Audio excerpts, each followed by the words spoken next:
अल्लाहुम्मा सल्ली अला मुहम्मद व आले मुहम्मद।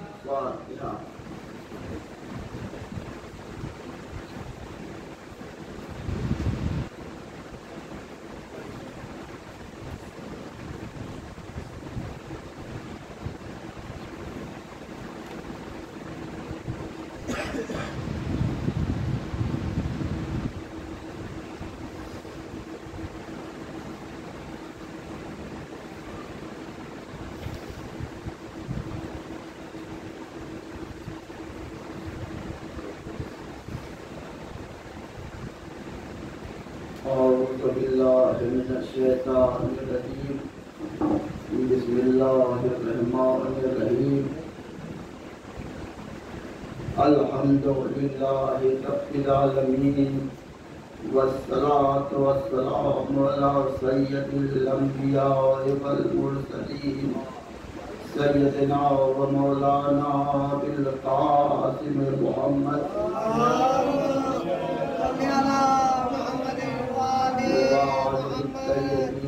ताहिरीना वलानतुल्लाहि अला आदाइहिम इला यौमिद्दीन। अम्मा बाद फ़क़द क़ाल अल्लाहुल हकीम फ़ी किताबिहिल करीम वमा मुहम्मदुन इल्ला रसूलुन सल्लल्लाहु अलैहि वसल्लम। परवरदिगार अपने हबीब की अज़मत और जलालत का ऐलान करते हुए इरशाद फरमा रहा है, ये मेरा हबीब, ये मेरा मोहम्मद सिर्फ मेरा रसूल है और बस रिसालत के अलावा इसकी ज़िंदगी में और किसी पहलू का तलाश करना उसकी अज़मत से नावाकिफ़ की दलील है। ये मेरा है और सिर्फ मेरा है, मेरे अलावा इसका किसी से कोई रिश्ता नहीं है, और जो रिश्ता है उस पर मेरे रिश्ते की छाप है। ये पहले मेरा है, उसके बाद किसी और का है, और जिसका भी है मेरे ही रिश्ते से है। मुझसे रिश्ता तोड़ने के बाद कोई उससे रिश्ता कायम कर ले, ये नामुमकिन है, और उसकी रिसालत का सहारा लिए बगैर कोई मुझ तक पहुंच आए, ये भी नामुमकिन है।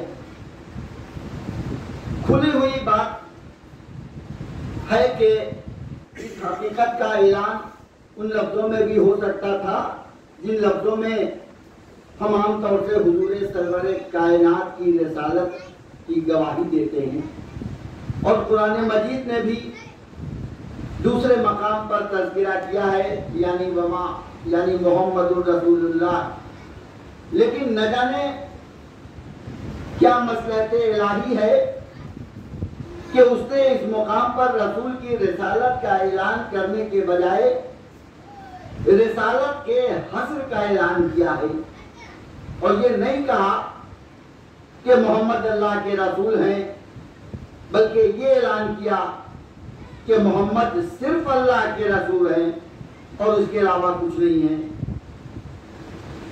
इस नुक्ते का अंदाजा करने के लिए पहले ये सोचना पड़ेगा कि इन दोनों लहजों का फर्क क्या है, और अरब किस मकाम पर किस लहजे को इख्तियार करते हैं।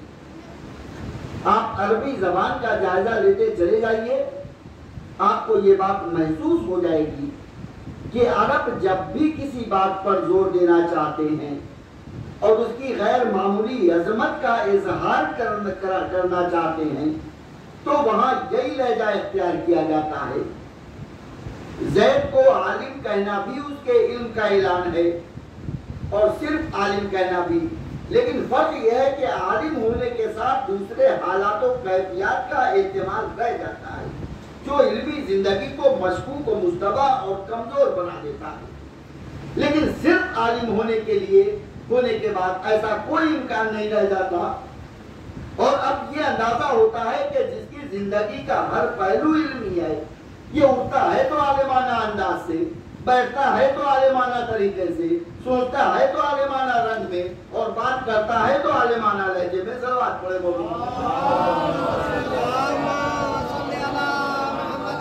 कुरान हकीम ने भी कदम कदम पर अशिया की अजमत जाहिर करने के लिए यही लहजा इख्तियार किया है।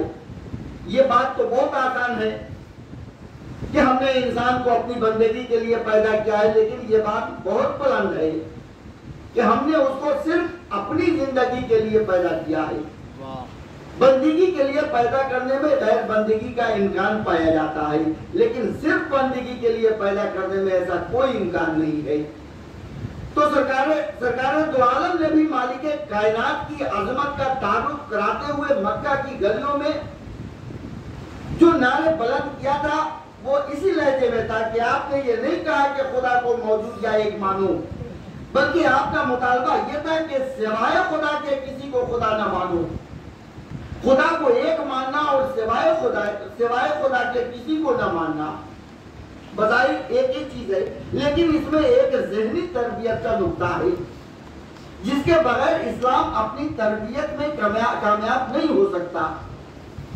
खुदा को एक मानने का अकीदा खुदा की तरफ मुतवज्जा तो कर सकता है, उसकी अजमत के सामने सरे तस्लीम झुका सकता है, उसकी बारगाह न्याज में सजदा करा सकता है, लेकिन गैर खुदा के सामने सर बुलंद नहीं कर सकता। इस्लाम यही चाहता है कि बंदा अपनी जिंदगी उस दरमियानी रास्ते से गुजारे कि बंदों का सामना हो तो सर बुलंद हो जाए और मालिक के बारगाह में बेनियाज आ जाए तो सजदे में सर झुका दे। सलवात पढ़े मोमिनीन।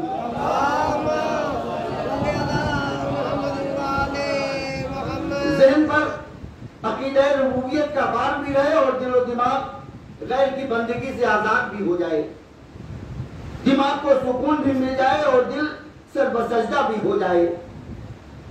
ला इलाहा इल्लल्लाह की तराशो खराश और उसके लहजे अंदाज ने ज़हन मुस्लिम को नजरियात और अफकार की उस बुलंदी तक पहुंचा दिया है जहां खुदा के अलावा कोई चीज ज़हन में समाती ही नहीं है। वो कायनात की जिस शय पर नजर डालता है ला इलाह की सिफत में अपने बराबर ही पाता है। शम्सो कमर, अर्ज़ो समा, लैलो नहार, दश्तो जबल, इंसानो हैवान, कोई ऐसा नहीं है जिसके सामने सरे तस्लीम खम किया जाए और उसकी खुदाई का इकरार किया जाए। वो पहाड़ों की बुलंदी को देखता है तो कहता है ला इलाहा, दरियाओं की रवानी को देखता है तो कहता है ला इलाहा, लैलो नहार की रिफत और आमद को देखता है तो कहता है ला इलाहा, शम्सो कमर की ताबानियों को देखता है तो कहता है ला इलाहा। कोई खुदा नहीं है, और जब उनमें कोई खुदा नहीं है तो न उनसे डरने की जरूरत है और न उनके मुकाबले में एहसास कमतरी का शिकार होने की जरूरत है। ये अपनी तमाम कुव्वतों, ज़कियों और रानाइयों के साथ उस खुदा की मखलूकात है जिसने हमें पैदा किया है और उनके बराबर पैदा किया है, बल्कि उनसे ज्यादा बाअज़मत पैदा किया है कि उन्हें अक्ल और खिरत से महरूम रखा है और मुझे अक्ल की बुलंदियों से बहरावर किया है। ये अपना दर्द दिल सुना नहीं सकते और मैं माजराए जिंदगी बयान कर सकता हूँ, ये बंदगी के एहसास से भी महरूम है और मुझे अब तो माबूद के रिश्ते बाकी हैं। सवाल पढ़े मोमिनीन। और मुझमें अब तो माबूद के रिश्ते बाकी हैं। याद रखिए, जिस लहजा और अंदाज में मुरसले आज़म ने रब्बुल आलमीन की अजमत का ऐलान किया है, उसी लहजे में मालिके कायनात ने अपने हबीब की पाकीज़ा सीरत का तारुफ कराया है। अब उसकी जिंदगी में रिसालत के अलावा कोई पहलू तलाश न करना। ये रसूल है और सिर्फ रसूल है और मेरा रसूल है। इतना फर्क जरूर है कि मेरी हयात कोई माती हयात न थी, मेरा रिश्ता माती रिश्ता नहीं था। मेरी जिंदगी ज़बान मकान और जिसको जिस्मानियत से बालातर थी। मैं लम यलिद वलम यूलद हैसियत का मालिक था, इसलिए मेरी जिंदगी और मेरे मुख्तलिफ हैसियतें नहीं निकाली जा सकती थी। मेरे दुश्मनों ने मेरी अजमत को घटाने के लिए कुफ्र और शिर्क का पहलू निकाला। कभी मेरे वजूद ही का इनकार कर दिया और कभी मेरे मुकाबले में दूसरे खुदा लाकर खड़े कर दिए। अब मेरे रसूल का फर्ज था कि वो मेरी अजमत का ऐलान करते हुए मेरी तौहीद का तहफ्फुज करे और ये बताए कि मुझ जैसा कोई दूसरा खुदा मुमकिन नहीं है। उसने ऐसा ही किया और पत्थर खाकर, कांटों पर चलकर, लहू में नहाकर, मसाइब उठाकर एक एक गली और एक एक कूचे में ऐलान कर दिया ला इलाहा इल्लल्लाह, उसके अलावा कोई दूसरा खुदा नहीं है। वो कायनात का खालिक व मालिक है और सब उसी की मखलूक है। और रसूल की जिंदगी सैकड़ों माटी रिश्तों में गिरफ्तार थी। उसकी जिंदगी के बारे में शिर्क के इम्कानात बेशुमार थे। उसके किरदार को मुतअद्दिद जिहतों से मशकूक बनाया जा सकता था। उसके अमाल के तकद्दुस पर बेशुमार एतराज के पहलू निकाले जा सकते थे और मैं ये नहीं कह सकता था कि उसके अलावा और दूसरा नबी नहीं है। मैंने 1,24,000 नबी भेजे हैं। मैंने आदम से लेकर खातम तक मुरसलीन का एक सिलसिला कायम किया है। मैंने हर दौर में हिदायत का एक माकूल इंतजाम किया है। मैं ये क्यों कर कह सकता हूँ कि उसके अलावा कोई दूसरा नबी नहीं है और न दूसरे के नबी होने से मेरी नबी की अजमत पर कोई असर पड़ सकता है। मेरे अलावा दूसरा खुदा हो जाए तो सारी खुदाई बातिल और बेकार हो जाए, लेकिन नबी के अलावा दूसरे नबी हैं और उनकी नबूवत और रिसालत पर कोई असर नहीं है। वो सैयदुल मुरसलीन भी हैं और खातमुन नबीयीन भी, वो नुमाइंदे इलाही भी हैं और साहिबे किताब और शरीयत भी। दुश्मन ने भी उनके बारे में दूसरे अंबिया के अकीदे को उनकी तौहीन और तस्दील का जरिया नहीं बनाया, बल्कि खुले हुए दुश्मनों ने सिरे से उनकी नबूवत का इनकार किया। अरे मेरे हबीब कुफार ये कहते हैं कि आप हमारे रसूल नहीं हैं और छुपे हुए मुनाफिक दुश्मन ने उसकी जिंदगी की पाकीज़गी और उसके किरदार की अजमत को मजरूह बना दिया। अब मेरा फर्ज है कि मैं दोनों तरफ पैरा बिठाकर उसकी अजमत का तहफ्फुज कर दूं और हर जिहत से उसके किरदार को पाकीज़ा साबित कर दूं। मैंने एक लफ्ज में दोनों फर्ज अदा कर दिए। वमा मुहम्मदुन इल्ला रसूलुन, लफ्ज रसूल ने वाज़ेह कर दिया कि यह खुदाई नुमाइंदा और उसका फरिश्तादा है और नबियों सबात के लहजे ने साबित कर दिया कि उसकी जिंदगी में रिसालत के अलावा कुछ नहीं है। उसका हर अमल रिसालत है, उसका हर इक़दाम रिसालत है। सल्लल्लाहु अलैहि वसल्लम। यहाँ तक आने के बाद एक टुकड़ा करने को जी चाहता है कि अरबाबे हिकमत का ये उसूल है कि शख्सियत पर जिस रुख से एतराज किया जाता है उसी रुख से जवाब का भी इंतजाम किया जाता है और शख्स हकीम का जवाब खुद इस बात की दलील बन जाता है कि एतराज किस रुख से आया है और शुबा किस जिहत से पैदा किया गया है। आप किसी शख्स के इल्म पर जोर दें तो हम बगैर बताए ये समझ लेंगे कि उसके इल्म में शुबा कर रहे हैं, सखावत में नहीं। और सखावत पर जोर दें तो हम समझ लेंगे कि उसकी सखावत मशकूक समझी जा रही है, इल्म नहीं। पहले यही हाल अरबाबे हिकमत के लहजे कलाम का है कि कलाम का लहजा खुद ही का माजी कर देता है कि अहले बातिल किस रुख से शुबा पैदा कर रहे हैं और बात कहां से कहां जा रही है। ला इलाहा इल्लल्लाह दलील है कि दुश्मन खुदा ने वहदानियत पर एतराज किया था और मुर्सले आदम ने वाज़ेह कर दिया कि दूसरे खुदा का तसव्वुर बर्दाश्त नहीं किया जा सकता। खुदा एक है और बस एक, न दूसरी कायनात है, न दूसरा पैदा करने वाला, न कोई दूसरा इंतजाम है और न उसका चलान निजाम है और न कोई चलाने वाला। और वमा मुहम्मदुन इल्ला रसूलुन दलील है कि दुश्मन रिसालत ने किरारे नबी पर हमला किया था और उसमें मुख्तलिफ पहलू निकालकर किरदार के तकद्दुस को मजरूह बनाना चाहता था। और खुदाई करीम ने वाज़ेह कर दिया कि ये सिर्फ रसूल है, अब इनकी जिंदगी में रिसालत के सिवा कुछ और नहीं है। इसी की रोशनी में ये अंदाजा किया जा सकता है कि ओहद के मैदान में मुसलमानों के फिरार के बावजूद मौलाए कायनात अली इब्न अबी तालिब के जिहाद में शुमार किया जा रहा था। और आगे चलकर ये कहने का जवाब निकाला जा रहा था कि और तन्हा अली ने पता नहीं किया बल्कि उसमें हमारा भी हाथ है। अरे ज़बाने वही से बेहतर इस साजिश को कौन समझता। उसने रोज़े अव्वल ही मसले को साफ कर दिया, अल्लाह पता इल्ला अली, अली के अलावा कोई जवान नहीं है। अब न कहना कि दूसरे अफराद भी ओहद के मार्के को सर कर सकते थे, इसलिए कि मैदान को पता करने के लिए फाते की जरूरत है और अली के अलावा कोई फाते नहीं है। सलावत पढ़े मोमिनीन। बातें करम लहजे को लहजे से मिलाए तो कलाम का लुत्फ समझ में आएगा। ला इलाहा इल्लल्लाह वहदहू ला शरीक के अलावा कोई खुदा नहीं है और ला फता इल्ला अली, अली के अलावा कोई जवान नहीं है। अब न दूसरे खुदा का अकीदा जायज है और न दूसरे जवान का तसव्वुर मानना पड़ेगा कि जिस तरह एक खुदा से ये कायनात चल रही है वैसे ही एक अली से जिहाद की फतह चल रही थी। सलावत पढ़े मोमिनीन। मैंने अर्ज किया कि मुर्सले आदम की हयात पर कुफ्र और निफाक ने दोहरे हमले किए। कुफ्र ने रिसालत का इनकार किया और निफाक ने जिंदगी में दूसरे गोशे तलाश किए। और यही दोनों बातें यजीद के एक शेर में नजर आती हैं। ये सब बनी हाशिम का खेल है, न कोई वही आई है न खबर।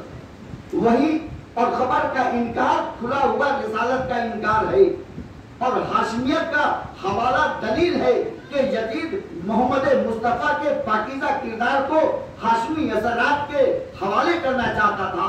सरकारे सैयदुल शुहदा ने आवाज दी, यजीद सर कट जाए ये मुमकिन है लेकिन रिसालत मिट जाए ये नामुमकिन है। इस्लाम बदनाम हो जाए ये गैर मुमकिन है। यजीद तुझे नहीं मालूम कि फौजों की कसरत में कुफ्र इस्लाम के मामले को छिपाकर बनी हाशिम और बनु उमय्या की जंग को जंगे इख्तिदार बनाना चाहता है और मैं गरीबुल वतन होकर करबला के जंगल में गला कटाकर दुनिया पर वाज़ेह कर देना चाहता हूँ कि इख्तिदार की जंग का नक्शा और होता है और हक को हक़ानियत के बचाने का नक्शा और होता है। सलवात पढ़े मोमिनीन। सरकारे सैयदुल शुहदा ने यजीद की मुहिम को नाकामयाब बनाने के लिए जहां और इंतजाम किए वहां एक अहम इंतजाम ये भी था कि आपने थोड़े ही से आदमी अपने हमरा लिए लेकिन मुख्तलिफ कबीलों से लिए, मुख्तलिफ खानदानों से लिए, मुख्तलिफ जगहों से लिए ताकि जिहादे हक जंगे मुल्कगिरी न बन पाए और मुजाहिदीन राह खुदा को इख्तिदार परस्त न कहा जा सके। इससे बालातर इंतजाम ये भी था कि हुसैन ने अपनी मजलूमियत के सहारे मुख्तलिफ मज़ाहिब के अफराद को भी अपनी तरफ खींच लिया था। अज़ादारों, ये फर्श अज़ा को कोई मामूली फर्श न समझे। कहते हैं कि ये बारगाह हुसैनी है, एहतराम करो, अगर करो तो अदब से यहाँ क़याम करो।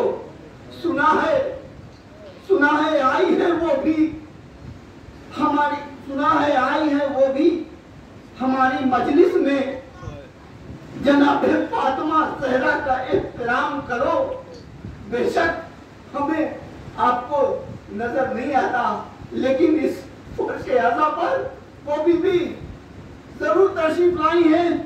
ये मजलिस अज़ा से छेड़छाड़, फर्श अज़ा से खिलवाड़, ये फर्श अज़ा किसने बिछाया है? जरा सोचे, जरा तसव्वुर करें कि ये उसने बिछाया है जिसके सामने यजीद वक्त का सर नहीं उठ सका। यजीद के घर में फर्श अज़ा बिछाई। जनाब ज़ैनब मदीने में भी जाके बिछा सकती थी मगर दरबार यजीद में इसलिए बिछाया फर्श अज़ा के पासवानों कभी उसको मामूली समझ के न डरना।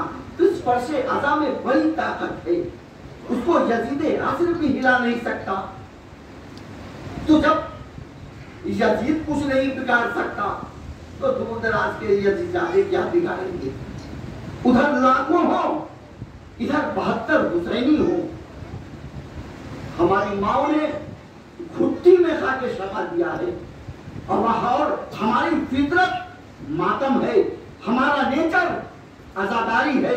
सुनो, आजादारों का मामला सारा नफ्स है, उधार नहीं।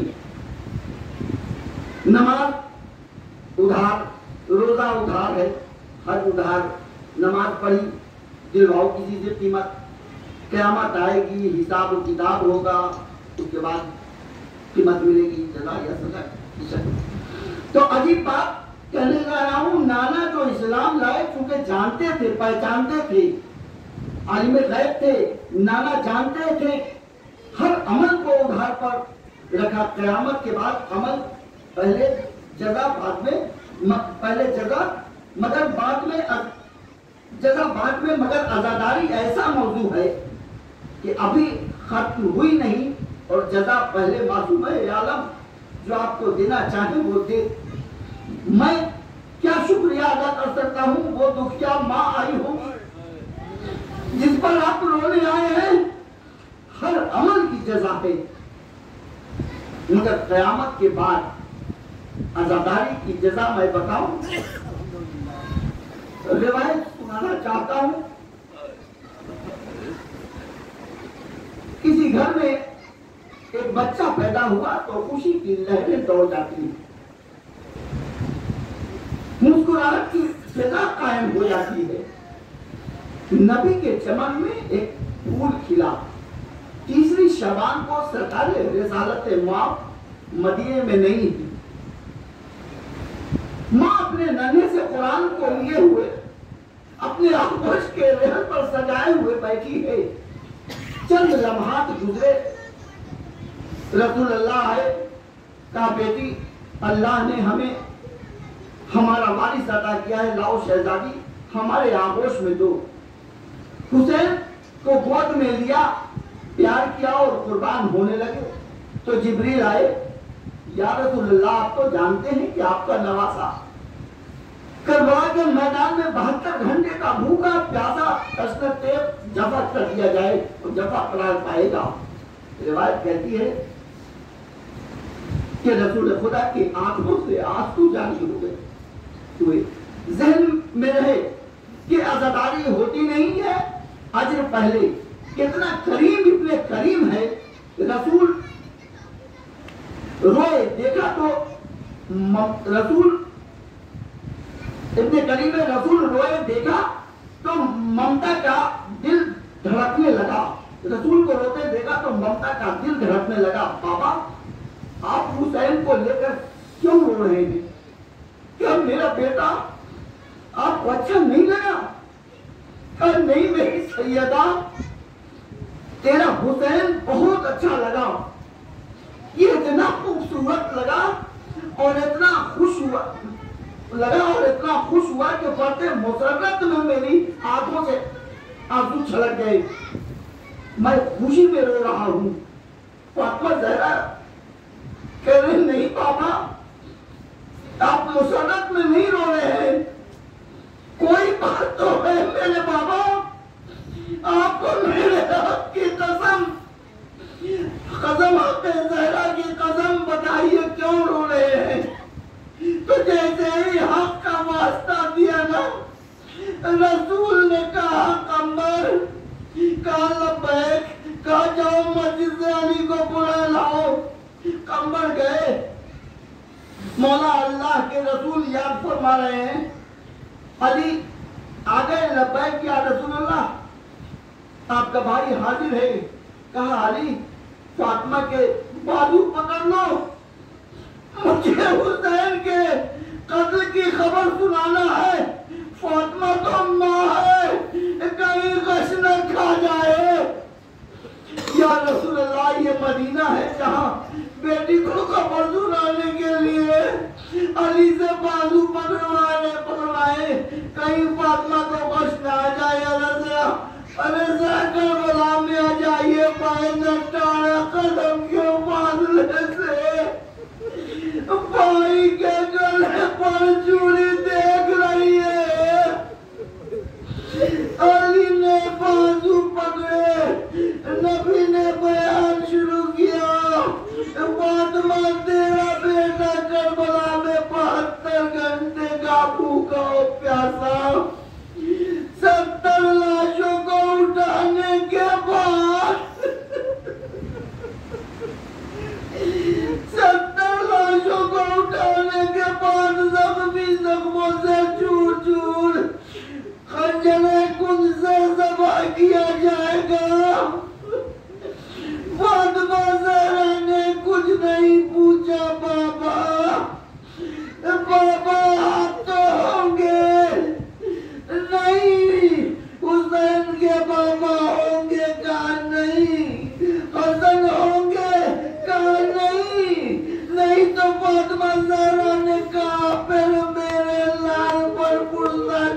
कि नबी पर वही आई।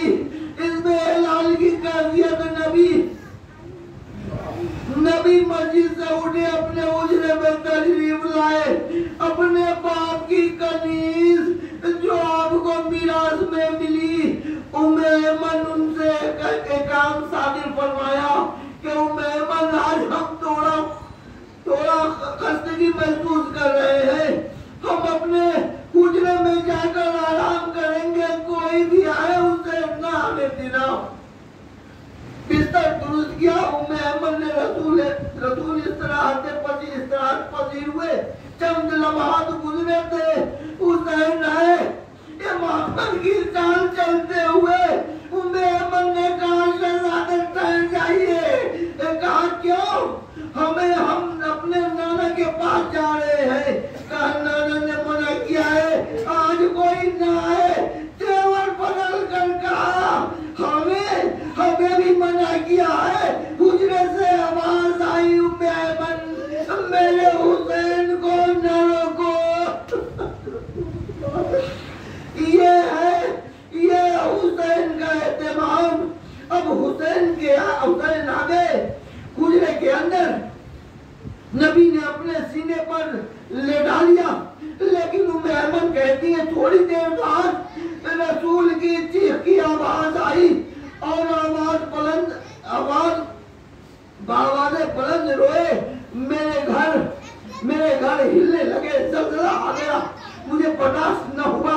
मैं हुजरे के दरवाजे पर आई और कहा अल्लाह के रसूल, आपको कोई चीज न रुलाए, आप क्यों रो रहे हैं? कहा उम्मे ऐमन हुजरा खोल के अंदर आ जाओ।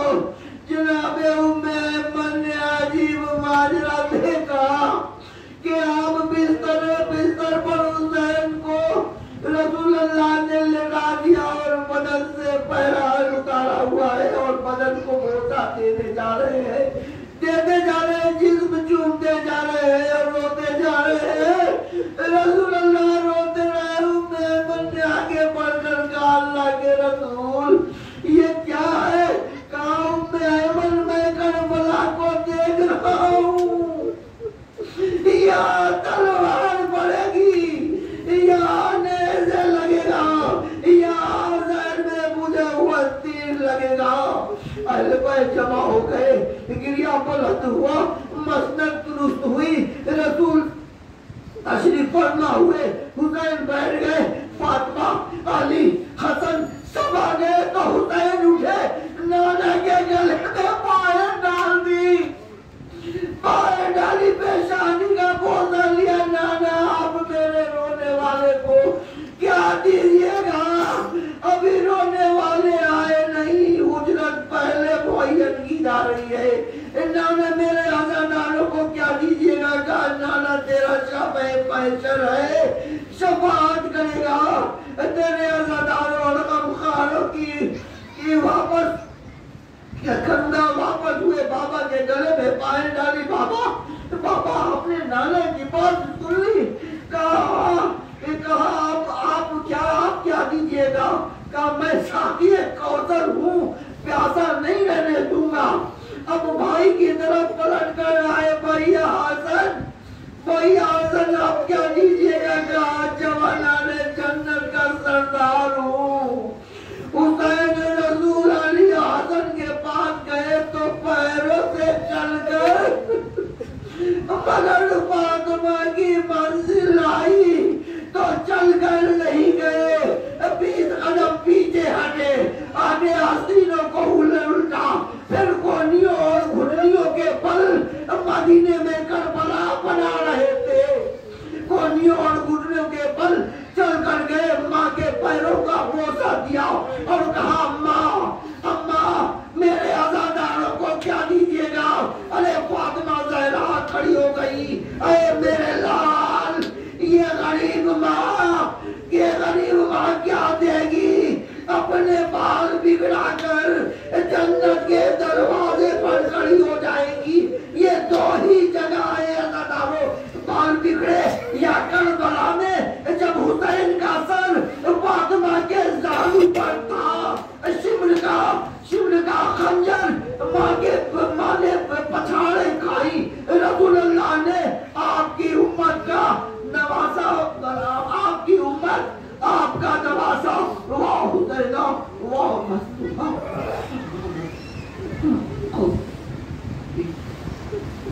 खुद